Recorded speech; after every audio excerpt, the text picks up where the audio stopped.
Welcome back once again. Today we are going to start a new chapter of class 6th English from the book English Tree, and the chapter name is The Old Gentleman and His Peoples. तो ये जो chapter है ये दो part में है और दोनों पार्ट के लिंक मैं आपको डिस्क्रिप्शन में दे दूंगी, साथ ही साथ इस वीडियो के सोल्यूशन लिंक भी आपको डिस्क्रिप्शन में दे दूंगी। चैप्टर के स्टार्टिंग में ये पोयम है life is but a dream. अगर आप चाहते हैं कि इसको मैं फिल करके दूं तो मैं उसका एक अलग से वीडियो बना दूंगी, लेकिन आपको मुझे कमेंट बॉक्स में मेंशन करना पड़ेगा। तो चलिए वीडियो स्टार्ट करते हैं। चैप्टर स्टार्ट करने से पहले हम ये जान लेते हैं कि ये एक अंश है चार्ल्स डिकेंस के प्रसिद्ध उपन्यास ओलिवर ट्विस्ट का। इसमें एक यहूदी बूढ़ा आदमी फैगिन है जो जेब कतरों का सरगना यानी सरदार है, मुखिया है, और वो अपने दो लड़कों के साथ डॉजर और चार्ली बेट्स हैं, वो चोरी करते हैं और ये बात ओलिवर को नहीं पता है। ओलिवर इस सब को एक खेल समझता है, चोरी नहीं, जबकि ये सब जेब कतरे हैं। फैगिन उन्हें जेब कतरी का अभ्यास खेल के रूप में करवाता है। ओलिवर को लगता है कि ये सब खेल चल रहा है, लेकिन असल में फैगिन जो है वो ओलिवर को जेब कतरी सिखा रहा है। नैन्सी और बेट नाम की दो लड़कियां भी उनसे मिलने आती हैं। ये अंश ये दिखाता है कि किस तरह से भोला भाला ओलिवर धीरे धीरे अपराधियों की दुनिया में फंसता जा रहा है। तो चलिए चैप्टर में देखते हैं कि किस तरीके से यहूदी ने यानी फैगिन ने ओलिवर को अपने जाल में फंसाया। Well, said the Jew, glancing slyly at Oliver and addressing himself to the Dodger, I hope you have been at work this morning, my dears. यहूदी ने ओलिवर की ओर चालाकी से देखा और डॉजर से बोला, अरे मेरे प्यारे बच्चों, आज सुबह काम पर गए थे ना? Hard, replied the Dodger, as nails, added Charley Bates. तो डॉजर ने उत्तर दिया, बहुत मेहनत की। चार्ली बेट्स ने कहा, लोहे जैसी मेहनत की, यानी दोनों का कहना था कि उन्होंने सुबह बहुत काम किया। शाबाशी के तौर पे गुड बॉयज सेड द ज्यू। यहूदी यानी फैगिन ने उन दोनों बच्चों को शाबाशी दी। What have you got Dodger? तो फिर डॉजर से कहा, तुम क्या लाए हो? A couple of pocket books, replied that young gentleman. तो डॉजर ने कहा, एक जोड़ा पॉकेट बुक्स लाए हैं। पॉकेट बुक्स यानी वॉलेट यानी बटुए।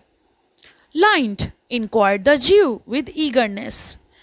कुछ है उसमें, अंदर कुछ है? यहूदी ने उत्सुकता से पूछा कि तुम बटुआ तो ले आए हो, पर बटुए के अंदर कुछ है भी?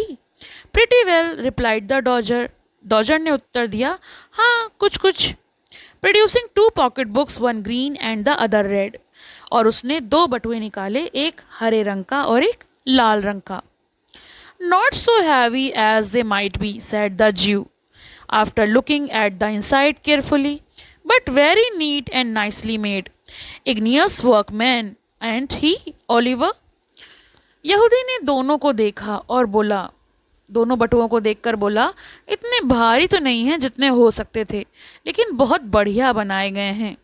बहुत ही होशियार कारीगर है जिसने भी इन बटुओं को बनाया है। और ओलिवर से कहा, है ना ओलिवर? ओलिवर ने काफ़ी विनम्रता से उत्तर दिया, वेरी इंडीड सर। जी हाँ सर, बहुत ही बढ़िया बने हैं। At which Mr Charles Bates laughed uproariously, very much to the amazement of Oliver, who saw nothing to laugh at in anything that had passed. ये सुनकर चार्ली बेट्स जोर से हंस पड़ा। ओलिवर को बड़ी हैरानी हुई, क्योंकि उसे समझ ही नहीं आया कि ओलिवर ने ऐसा क्या कह दिया था कि जिसमें हंसी की बात थी और वो इतना हंस रहा है। And what you have got my dear, said Fagin to Charles Bates. अब जो चार्ल्स बेट्स हंस रहा था, तो फैगिन ने यानी यहूदी ने उससे कहा, तुम क्या लाए हो मेरे प्यारे? Wipes, replied Master Bates. तो चार्ली बेट्स ने उत्तर दिया, वाइप्स लाए हैं। At the same time producing 4 pocket handkerchief. और उसने उस समय 4 रुमाल निकाल कर दिखाए। You did like to be able to make pocket handkerchiefs as easy, Charles Bates, wouldn't you, my dear? said the Jew. क्या तुम भी चार्ली बेट्स की तरह आसानी से रुमाल बना सकते हो मेरे प्यारे? यहूदी ने ओलिवर से पूछा। यहूदी ये जानना चाहता था ओलिवर से कि क्या चार्ली बेट्स की तरह, जो चार्ली बेट्स इतनी आसानी से बटुओं का रुमाल बना देता है, क्या तुम भी बना सकते हो? Very much Indeed, if you will teach me sir, replied Oliver. तो ओलिवर ने भोलेपन से कहा, ज़रूर सर, अगर आप मुझे सिखाएं तो ज़रूर। When the breakfast was cleared away, the merry old gentleman and the two boys played at a very curious and uncommon game, which was performed in this way.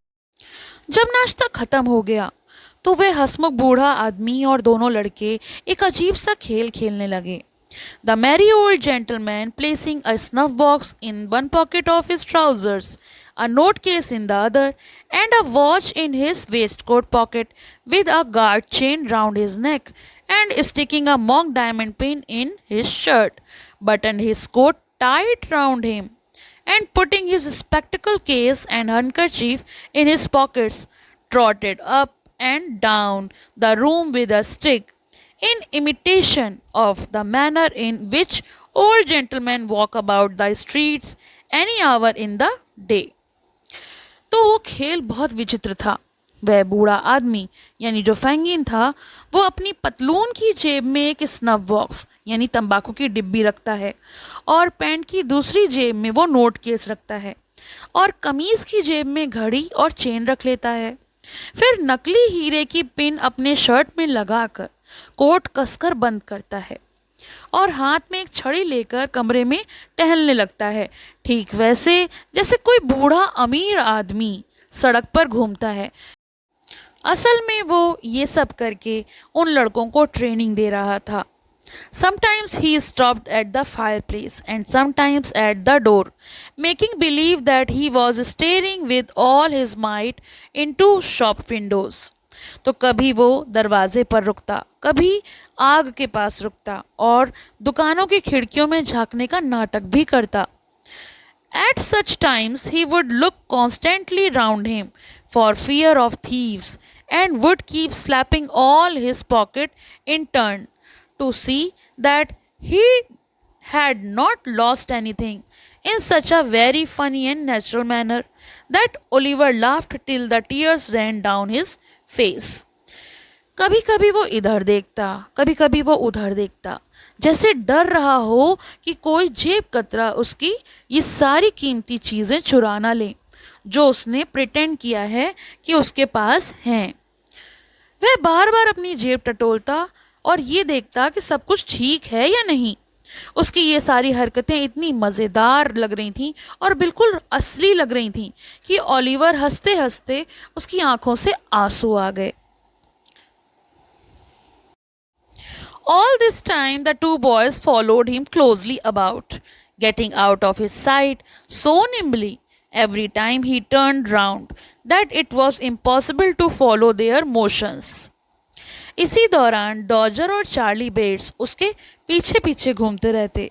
जैसे ही फैंगिन मुड़ता, वे बड़ी फुर्ती से उसकी नज़रों से ओझल हो जाते।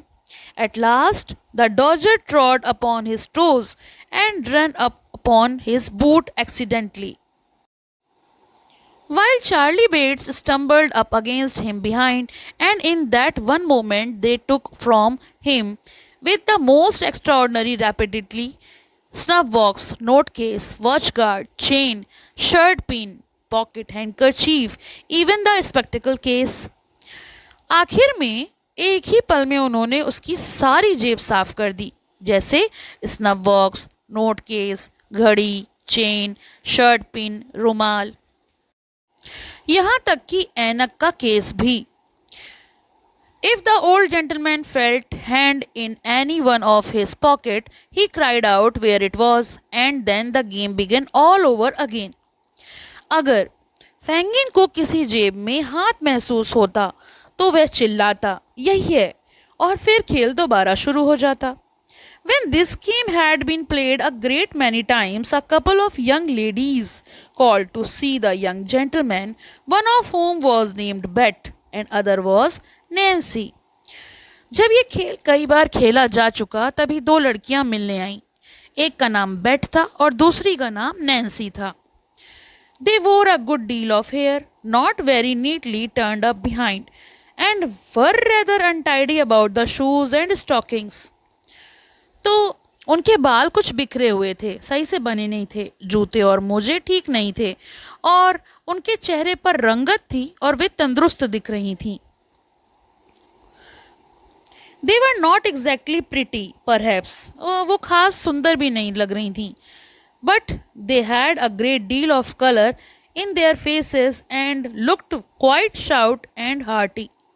लेकिन सच कहें तो वे अपने ढंग से वाकई अच्छी थी, मतलब वो कुछ रिमार्केबल लग रही थी लेकिन कुछ खास सुंदर नहीं थी। Being remarkable, free and agreeable in their manner, Oliver thought them very nice girls indeed, as there is no doubt they were.